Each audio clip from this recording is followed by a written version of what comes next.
I'm Thor, the god of thunder. Fine, I'll be your brother, Loki. Look, it's the frost giants. Let's go.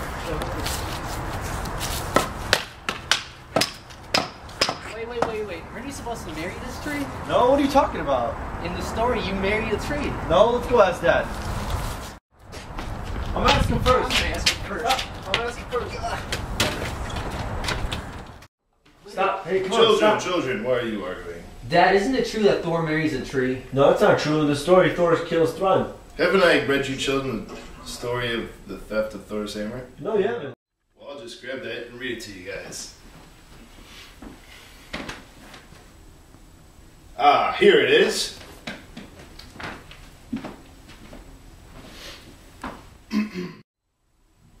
One morning when Thor the hammer hurler awoke, he could not find Mjolnir, his hammer. His heart flooded with a violent rage. He angrily shook his red hair and tore his fingers through his beard as he looked first in one place and then in another, without success. Finally, in desperation, he found Loki. Someone has stolen my hammer. The gods in Asgard have not seen him. No one in Midgard has seen him. Whoever the culprit is, he is a crafty one. Loki replied, "Come with me to Freya's palace, Thor, and we will see what we can do about it."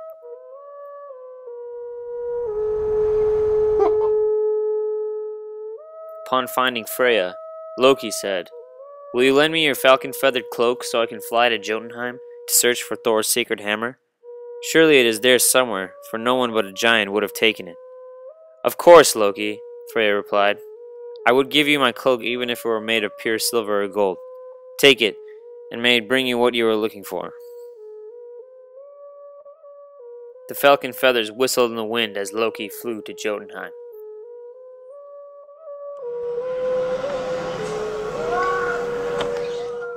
He found the frost giant Thrym sitting in the Hall of Giants. Hearing someone enter, Thrym looked up from his work and said, "Hello there, Loki. How are the gods? How are the elves? Why have you come to Jotunheim?" Loki replied, "The gods and the elves are beset with grave trouble. Have you stolen and hidden the hammer of thunder?" "Why, yes, indeed I have," Thrym confessed. "I buried it 8 miles deep in the earth. I shall not give it to any god until Freya agrees to be my bride."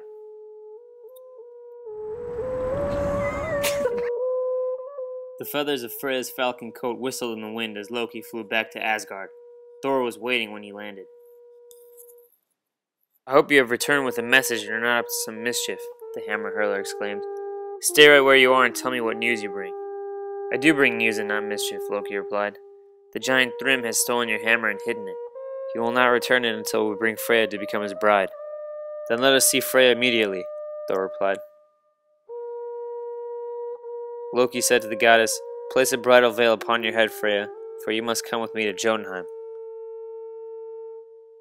"What do you mean, Loki?" Freya asked angrily. Her palace quivered and quaked with her rage. "The gods would think me a disloyal wife to Odin if I went to Jotunheim to marry another, and I certainly would never marry a frost giant."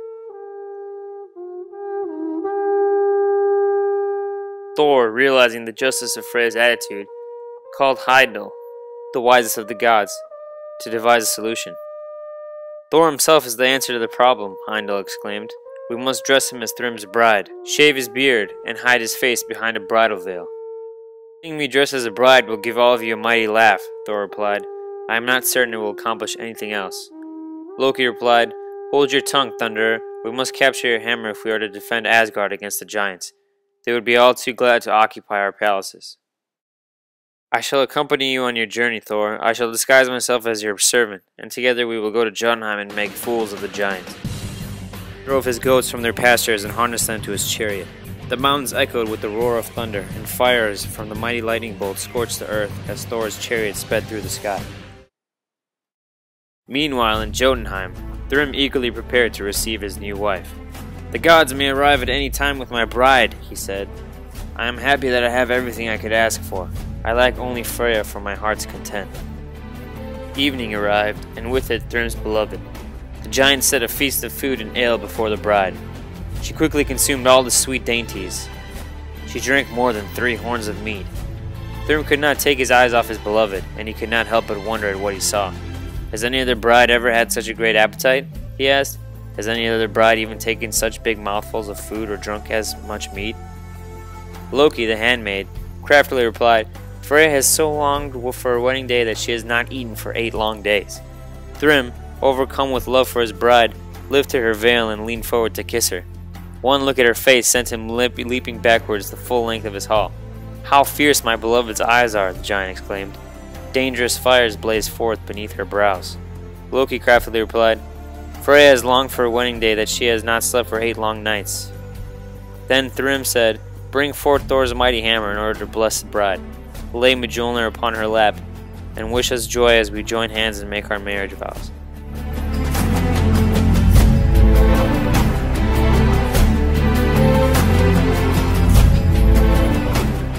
Thor's heart leapt with joy when his mighty hammer was placed in his lap. Quickly he grabbed Mjolnir and smashed Thrym to the ground.